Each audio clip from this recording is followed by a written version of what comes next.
Church की भूतनी। गांव संगराना में एक कैथलिक चर्च है जहां कुछ नन रहती हैं। वे लोगों की सेवा में ही अपना पूरा दिन बिता देती हैं। एक रोज अलीमा पर गांव के कुछ लोग चोरी का इल्जाम लगाते हैं। ये खबर सुनकर फादर बहुत दुखी हो जाते हैं और अलीमा को कहते हैं, अलीमा, मुझे तुमसे ये उम्मीद नहीं थी। तुमने इस चर्च और मेरे नाम को खराब कर दिया है। अगर हम जैसे लोग भी सेवा की जगह इस तरह का कोई गलत काम करने लगेंगे तो लोगों में हमारी छवि क्या रह जाएगी। इसलिए तुम्हें इसकी सजा मिलनी ही चाहिए। फादर, मैंने कोई गलती नहीं किया है। आप मेरी बातों का यकीन कीजिए। और अगर आपको लगता है कि आपकी अलीमा, जिसे आपने बचपन से इस चर्च में जगह दी, अपनी बेटी की तरह पाला, वो ऐसा काम कर सकती है, तो आप मुझे जान से भी मरवा देंगे, तब भी मैं कुछ नहीं कहूंगी। कल सुबह मैं सबके सामने तुम्हारी सजा सुनाऊंगा। फादर अगली सुबह चर्च की बाकी नन और गांव के कुछ लोग जिन्होंने अलीमा पर इल्जाम लगाया था उन्हें बुलाते हैं। इस चर्च का नाम मैं खराब नहीं होने दूंगा। एंथोनी, तुम्हारे पैसे अलीमा ने चुराए हैं, इसलिए अलीमा को पास के अंधेरे जंगल में जो काली कोठरी बनाई है उसमें 25 दिन बिताने होंगे। थैंक यू फादर, मुझे पूरा यकीन था कि आप मेरे साथ न्याय करेंगे। अलीमा फादर की सजा को स्वीकार कर लेती है और उसी रात को फादर एंथनी के साथ अलीमा को काल कोठरी में बंद कर देते हैं। ये बात पूरे गांव को पता लग जाती है। उधर फादर भी अलीमा को ऐसी सजा देकर बहुत दुखी होते हैं। दिन यूं ही बीतने लगते हैं और अलीमा की सजा के 25 दिन पूरे होने के एक दिन पहले ही एंथोनी अंधेरी रात को उस कोठरी में जाकर अलीमा का गला दबा देता है और उसकी मौत हो जाती है। मर गई। मेरे रास्ते का कांटा हट गया और किसी को मुझ पर शक भी नहीं होगा। सबको लगेगा बंद अंधेरे कोठरी में घुट घुट कर मर गई होगी। एंथोनी वहां से चला जाता है। 2 दिन बाद अलीमा जब चर्च में वापस लौटती है तब फादर अलीमा को देखकर बहुत खुश होते हैं। ये बात जैसे ही एंथोनी को पता चलती है, उसके पैरों तले जमीन खिसक जाती है। अरे, इसे तो मैंने अपने हाथों से ही मारा था। ये कैसे हो सकता है? ये जिंदा नहीं बच सकती। उधर चर्च की बाकी नन को बहुत अजीब लगता है। जब से ये अलीमा जंगल से आई है, वो अजीब अजीब सा बर्ताव कर रही है। हाँ, मैं भी यही देख रही हूँ। उसकी आंखें खूनी नजर आती है, जैसे किसी के खून की प्यासी हो। वो किसी से बात भी नहीं करती। शायद उसे सदमा लग गया है, जिस तरह से उसे जंगल में अपने दिन बिताने पड़े थे। हाँ, वो जीसस के स्टैचू के पास भी नहीं जाती। लेकिन जो भी हुआ उसके साथ वो अच्छा नहीं हुआ। उधर एंथनी की डर से हालत इतनी खराब हो जाती है कि वो फादर से मिलने आता है। माय सन, क्या है? कोई बात है क्या?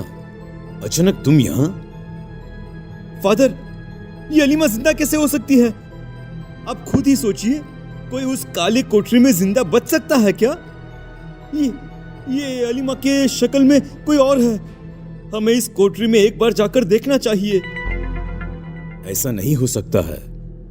हाँ, लेकिन अगर तुम कह रहे हो तो चलो अभी देख आते हैं। अलीमा सब कुछ सुन लेती है और उसकी आंखों में खून उतर आता है। फादर और एंथनी कोठरी में जाकर देखते हैं, लेकिन उन्हें कुछ नहीं मिलता। ये देखो एंथनी, ये कोठरी तो बिल्कुल खाली है। चर्च में जो है वो हमारी अलीमा ही है। ठीक है फादर, मैं चलता हूं। एंथोनी वहां से निकल जाता है और सोचने लगता है, अरे, ये नहीं हो सकता है। उसकी लाश कहां गई? तभी अलीमा वहां आ जाती है और कहती है, मेरी लाश ढूंढ रहे हो? अब उस कोठरी में तुम्हारी लाश मिलेगी सबको। मुझे माफ कर दो सिस्टर, मेरी लालच ने मुझसे ये सब करवाया है। अलीमा की शक्ल बदलने लगती है, गर्दन लंबी हो जाती है और आंखें बाहर की ओर आ जाती है। भूत, बचाओ, कोई बचाओ मुझे। कोई यहाँ तेरा पुकार सुनने वाला नहीं है। तेरे साथ साथ वो सब लोग मरेंगे जिन्होंने इस गलत फैसले का समर्थन किया था। अलीमा एंथोनी को मार देती है और उसे काल कोठरी में बंद कर देती है। धीरे धीरे गांव के लोगों की मौत होने लगती है। चर्च में से कुछ नन भी गायब होने लगी। गांव के लोगों में हाहाकार मच गया। कुछ लोग मिलकर मदद के लिए फादर के पास जाते हैं। फादर हम लोगों को बचाइए। अगर इसी तरह से रोज मौत होने लगी तो हम क्या करेंगे, कहां जाएंगे हम? Do something father, please do something. Oh my children, I will do something. आप लोग फिक्र ना करें। फादर अपने कमरे में बैठे बैठे गहरी सोच में डूबे हैं। उतने में ही उस अंधेरे कमरे में उन्हें एक लड़की नजर आती है। फादर चेयर से खड़े हो जाते हैं। कौन है वहां? अलीमा सामने आती है और अपने असली रूप में आ जाती है। मरेंगे, एक एक करके सब मरेंगे। मतलब तुम ही ये सब कर रही थी? इन निर्दोषों को मारकर तुम्हें क्या मिलेगा? निर्दोष? ये लोग ही मेरी मौत का कारण हैं और साथ में तुम भी। अब तुम्हारी बारी है। फादर दौड़कर जीसस के स्टैचू के सामने जाकर प्रेयर शुरू कर देते हैं। भूतनी जीसस के सामने नहीं जा पाती और फादर बच जाते हैं। हाश तो बच गए तुम, अगली बार कौन बचाएगा? मौत का खूनी खेल होगा। ये चर्च मेरा है और यहाँ मेरे हिसाब से ही सब चलेगा। पूरी रात प्रेयर करते करते फादर जीसस के पास ही बेहोश हो जाते हैं। सुबह जब बाकी की नन फादर को इस हालत में देखती हैं तो वो घबरा जाती हैं। फादर होश में आकर सबको सब कुछ बता देते हैं। अलीमा मर चुकी है। उसकी आत्मा को हमें किसी भी तरह से वश में करना होगा। अगले हफ्ता ईस्टर डे आने वाला है। हम लोगों को उसी दिन इस आत्मा को अपने वश में करना होगा, नहीं तो वो पूरे गांव में तबाही मचा देगी। फादर दिन रात प्रेयर करते रहते हैं ताकि अलीमा की आत्मा उन्हें छू भी ना सके। भूतनी अंदर ही अंदर लाल पीली होती रहती है क्योंकि वो फादर को मार नहीं पा रही है। इसी तरह ईस्टर डे का दिन आता है और फादर गांव के आसपास के चर्च के फादरों को बुला लेते हैं।